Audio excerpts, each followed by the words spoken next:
Estou feliz de volta de estar aqui para vos lançar mais um vídeo. Hoje é dia de vídeo, estou de volta. Sumi durante 5 dias. Sumi para onde? Na verdade eu viajei um pouco. Fui à minha terra natal, fui a Quelimane. Ai, comi tanta coisa boa, vocês não têm noção. Ai, enfim, eu aumentei alguns quilinhos, mas vou tirar, prometo. Mas eu fui participar da missa, né, da minha mãe. Minha mãe completou 15 anos de falecimento, né, 15 anos da sua passagem para o mundo espiritual. Então nós decidimos desta vez fazer uma missa, como muitas famílias também fazem por ela. E foi um momento muito especial mesmo, reviver a casa em que ela morou, em que eu morei, os meus irmãos, reviver meus tios, minhas cunhadas. Eu, como só tenho irmãos, então as minhas coisas são como se fossem irmãs.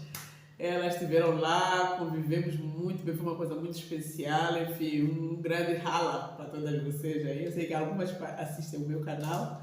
Obrigada, manas. Então, e hoje estou aqui de volta para mais um vídeo. Fiz muitas equibanas, muitas flores de luz, distribuímos no cemitério onde ela está, onde repousam, né, os restos mortais dela, alguns familiares. Fiz equibanas para muitas capas dela e de familiares. Então foi uma coisa muito especial mesmo, muito bonita. E eu estou aqui. E também vale a pena dizer que ontem, dia 2 de novembro, né, no cristianismo diz Dia dos Defuntos, para os messiânicos é um dia muito especial, é o dia dos antepassados, posso assim dizer. E nós aqui em Moçambique, normalmente, comemoramos com muita pompa e circunstância, mas infelizmente ontem nós não tivemos essa permissão, pela situação que se encontra no nosso país, esses pequenos focos de greve. Então o culto ficou adiado, passou para o dia 10, eu tenho fazer alguns, no dia 10 prometo trazer alguma informação sobre como é que decorreu o culto, né, lá na sede central, mas em Angola realizou-se, no Brasil realizou-se, enfim, que são os países que comemoram a partir do dia 2. Outros países como o Japão, por exemplo, na FMCA, eles têm uma outra data em agosto, não me lembro qual é a data, que para nós devemos saber que devia ter sido ontem, mas infelizmente adiamos para o dia 10. Nós fazemos uma celebração muito linda, com muita coisa especial, enfim. Mas pronto, fica para o dia 10. E o dia 2, o nosso vídeo vai falar do quê?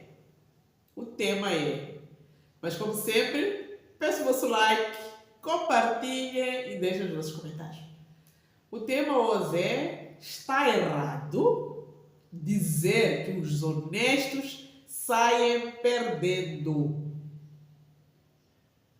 Está errado. Está errado. E como sempre eu vou vos mostrar de que forma é que está errado dizer que os honestos saem perdendo. Vou começar por dizer assim. Há muito tempo ouve-se dizer que as pessoas honestas saem perdendo.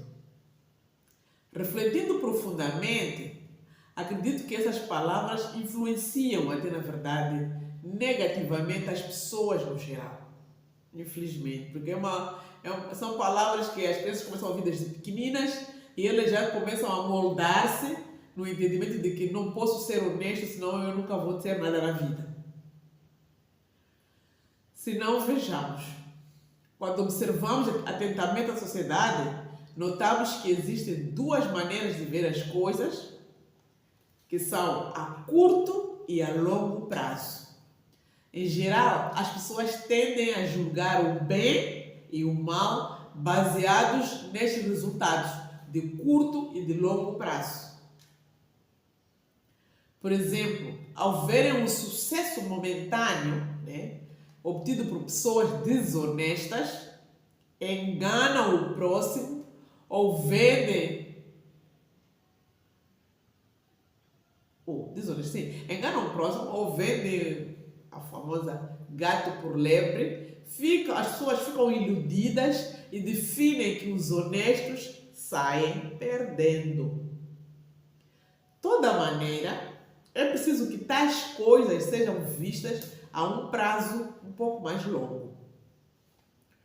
Pois, inevitavelmente, a farsa há de vir à tona. Aquelas pessoas passarão por humilhações, podendo-se até afirmar que acabam arruinadas. Em contrapartida, ainda que por um momento os honestos sejam mal interpretados, prejudicados ou colocados em posição desvantajosa, com o passar do tempo, infalivelmente a verdade será esclarecida. E isso será determinante. Aquela frase, a verdade sempre vem à tona. Eu vou tentar falar um pouco de mim, eu pessoalmente aqui.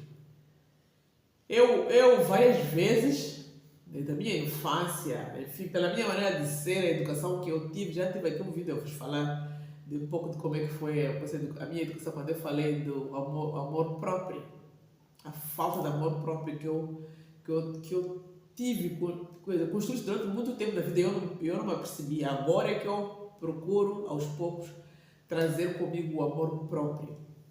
Mas por várias vezes, porque o amor próprio, eu não tinha amor próprio, porque eu só me preocupava em fazer as coisas para as pessoas. Fui assim educada em preocupar-me em só fazer as coisas para os outros, nunca para mim.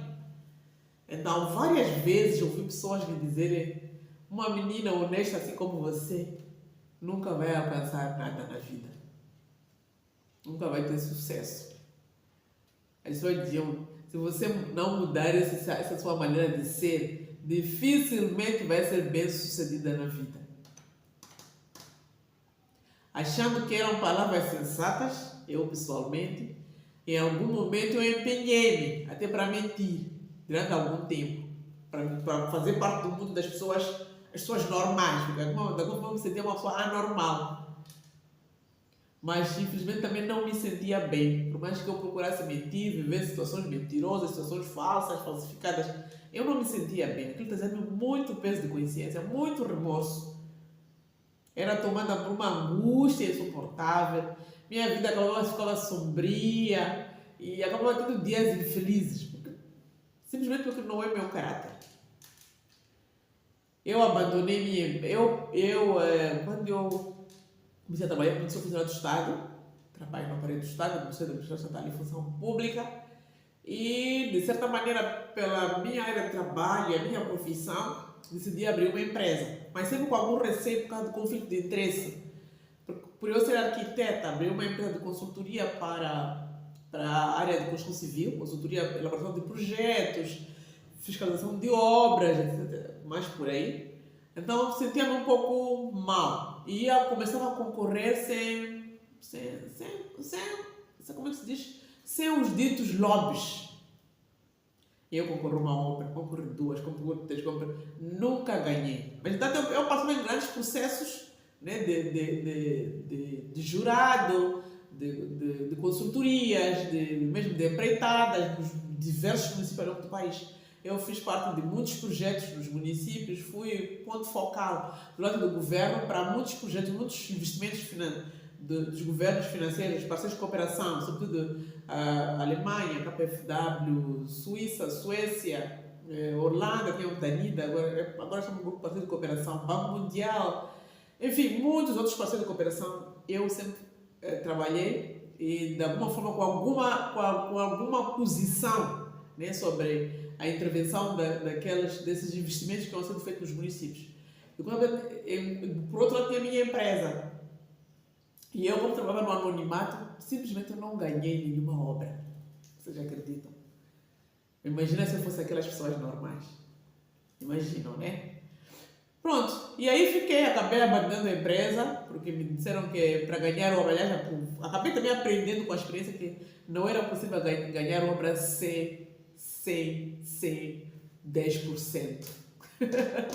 Todos nós sabemos o que é 10% em Moçambique. Era preciso ter essas táticas para negociar, era preciso investir em mentiras, era preciso favorecer, enfim, todos os que fazem parte do processo.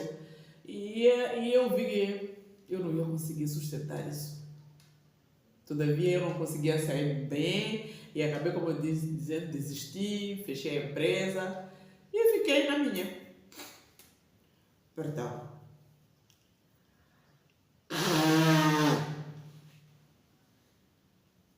Por outro lado, eu continuo a trabalhar com o Ministério, com outras, nas áreas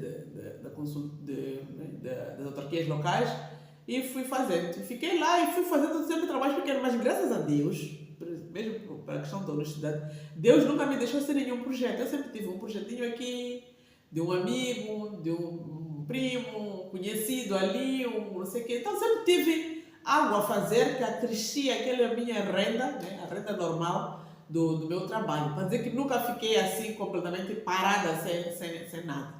E isso também fez com que eu sempre continuasse viva e ativa no mundo da arquitetura, no mundo da urbanização, no mundo do planeamento físico, no mundo da construção civil no geral. Então sempre tive alguma coisinha, ainda que pequena ao meu nível, e sempre fui fazendo. Isso eu não posso nunca dizer, não consegui fazer, nunca fiquei. Não. Sempre tive algo a fazer, sempre tive projetos a construir, a projetar, enfim, a fiscalizar, a supervisionar, sempre fico ali envolvida. Tanto é que até agora, neste momento, estou num grande privilégio que o Mestre me deu, que um dia eu ia vir falar aqui, não vou falar, mas estou a participar no processo de construção das obras da nossa igreja. Então, que é uma coisa muito especial, uma coisa que está a abrir muito os meus caminhos, está a abrir muito a minha mente, está-me a tornar arquiteta de verdade. E um dia eu volto. Por isso, para dizer que nem sempre os honestos saem perdendo. Deus nunca te deixa sempre com mãos, como diz, nunca te abandona completamente. Ele dá sempre algo para se manter vivo, estar lá a fazer. Então, como eu disse, voltei ao meu caráter, parei das mentiras, voltei ao meu caráter, que é o traço natural do meu caráter, na verdade. E eu tenho esperança de voltar ainda a reestruturar a minha empresa. Eu não fechei a empresa, ela está lá meio hibernada. De quando em vez sempre participo dos processos, manter aquela testemunha para pagar meu INSS, não sei quanto, ela está lá hibernada. E sempre que eu posso, faço alguns projetos em nome da empresa para manter ela viva. E eu creio que um dia, como eu dizia, eu voltarei a entrar no mundo dos negócios, até porque já estou a caminhar para a minha carreira numa fase um pouco mais livre. E na verdade também foi toda essa frustração de eu ver a empresa, as questões todas que não vinham bem, acabei abraçando a vida religiosa. E realmente, quando cheguei na vida religiosa, a minha ficha caiu mesmo da necessidade de eu não me meter em conflitos de interesse relativamente às obras. Mesmo pela minha profissão, pelo meu trabalho, haveria de viver uma situação de muitos conflitos. Enfim, e aqui estou, e até hoje estou, continuo seguindo esse caminho, e os resultados, como eu vos disse, não são maus, são tranquilos, que me deixam a sobreviver de uma forma honesta, justa, tranquila, na paz. E também nesse período em que eu trabalhei muito com as obras nos municípios, um pouco das minhas consultorias, foi um período longo, né? E houve ocasiões em que fui mal interpretada. De alguma forma, as pessoas pensavam que eu estava lá metida nas burlas do aparelho do Estado, né?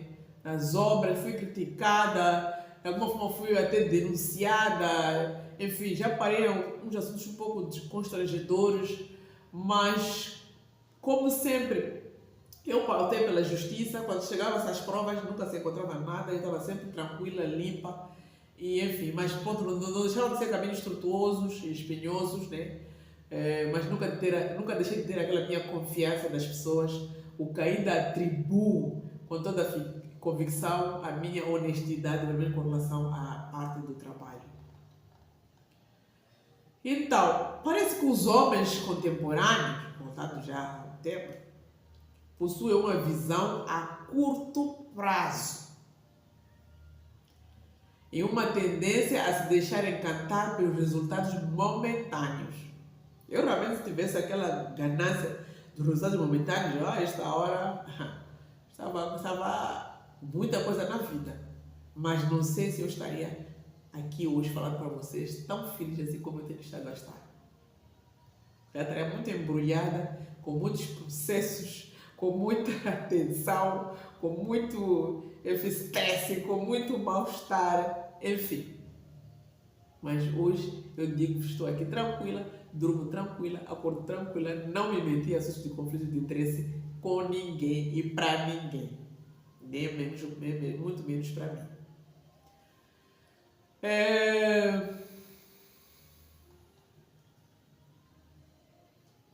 Então, como eu dizia, as pessoas têm tendência a uma visão de curto prazo e uma tendência a se deixar encantar pelo resultado momentâneo. É, pois, necessário que, diante de qualquer situação, se observem os fatos com uma visão a longo prazo. Graças a Deus, até aquela altura, eu nem era messiânica, mas Deus, mesmo assim, salvou-me, intuiu-me a pautar sempre pela visão a longo prazo. E isso é válido para todas as circunstâncias. Há uma oração messiânica que é autoexame da fé. E Deus diz, o meu estômago já me salvou, já me guiou, mesmo antes de eu fazer parte da família messiânica. Então eu fui essa. Eu já estava sendo guiada, já estava sendo salva, estava sendo protegida, mesmo antes de fazer parte da família messiânica. Graças a Deus, o Messias Cristo sabe. Vamos lá exemplificar o que está acontecendo atualmente na sociedade. Há políticos que, almejando conseguir o poder a curto prazo, forçam situações. É o mesmo que colher uma fruta antes de estar madura, né? Uma fruta ainda verde. Não esperando que ela amadureça e caia. Colher ainda ela prematura. E depois, ao comer, ficar frustrado com a seiva, com o sabor, quer dizer, hoje a fruta verde ainda queres comer a pensar que ela esteja madura.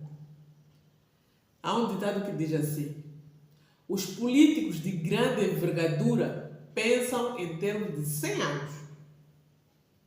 Os de média envergadura pensam em termos de 10 anos. E os de pequena envergadura pensam em termos de 1 ano.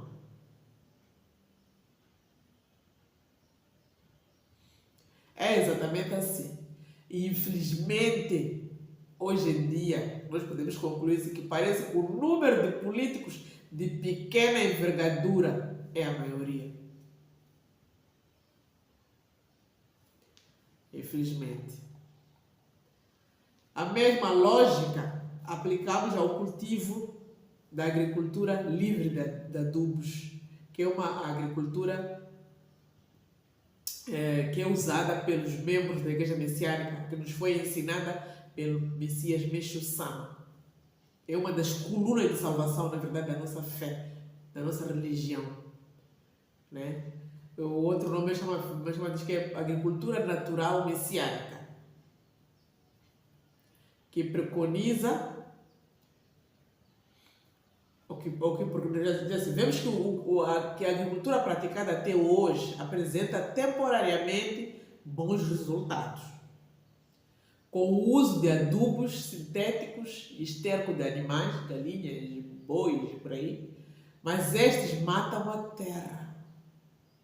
E por isso ela está se tornando cada vez mais improdutiva. Sem perceber isso, as pessoas mostram-se fascinadas diante do êxito ocasional obtido com o adubo. Por fim, tanto a terra quanto o ser humano ficam intoxicados. E isso também que o homem contemporâneo não vê. No mundo todo está-se a investir muito em adubos, em produtos químicos, enfim, várias coisas sintéticas para a terra, para podermos ter o alimento bonito, gigantesco, mas aquele alimento não é natural. Ao comermos ele, intoxica nós, e a cada produto que a gente lança para a terra, para fortificar, para vivificar o seu crescimento, ele vai matando a força da terra. Mas infelizmente o ser humano não pensa assim, ele só quer ver os resultados. Só quer ver os resultados, infelizmente. Só que resultados é o quê? A curto prazo. Tal raciocínio também é válido ainda para a medicina atual. Já estive a falar, falei de mim, falei dos políticos, falei da agricultura, agora da medicina, para ver que o mundo de hoje vive a curto prazo. O que faz a medicina atual? Durante um período, o tratamento realizado com medicamentos e equipamentos que apresentam parece ter muito eficaz, né? No entanto, com o passar do tempo, ocorrem efeitos contrários e o estado de saúde da pessoa piora. Por terem ficado deslumbrados com o resultado momentâneo do início do tratamento, as pessoas voltam a utilizar os mesmos métodos, voltam a se intoxicar ainda mais. Em vista disso, a situação se agrava cada vez mais. Com esses exemplos, o nosso objetivo aqui é chamar a atenção para as consequências da visão a curto e a longo prazo, a qual me referi atualmente. Cuidado com o curto prazo, meninas. Cuidado! Tudo que é de Deus passa por um processo. Tudo que é natural, tudo que é divino, carece de um processo. E o exemplo tudo é observar a natureza. Tudo na natureza. Se você tem uma planta, primeiro você tem a semente, você lança na terra, ela leva alguns dias, brota, depois tens que cuidá-la, regá-la, ela vai crescendo, vai florir, até ter o fruto. Tudo na vida precisa desse processo natural e leva o seu tempo. Aquilo que aparece, tchan, muitas das vezes é o resultado que estamos pela frente, a um longo prazo, vai ser um resultado errôneo, vai ser um resultado falso, vai trazer consequências negativas. Então, essa coisa de deixar que os honestos saiam perdendo porque eles trabalham paulatinamente em prol de resultados a longo prazo é completamente errôneo. Cuidado com o curto prazo. Então, era o meu chamado para o dia de hoje, para irmos refletindo sobre a situação de que os honestos saiam perdendo. Os honestos não saem perdendo. Os honestos saem sim cada vez mais ganhando. Melhor nos dias de hoje. Parecendo que não, há um caos na sociedade, mas reparem que os honestos hoje estão cada vez mais saindo-se mais satisfeitos. Porque cada vez mais, como dizia, a luz de Deus, a nova era, ela está trazendo a luz de Deus. Tudo aquilo que é errado está a vir à tona. Tudo aquilo que é verdade também está a vir à tona. Então já estamos naquela fase de separar o joio do trigo. Então, meninas, por favor, hoje fico por aqui. Vamos pautar pela honestidade, vamos pautar pelo caminho do meio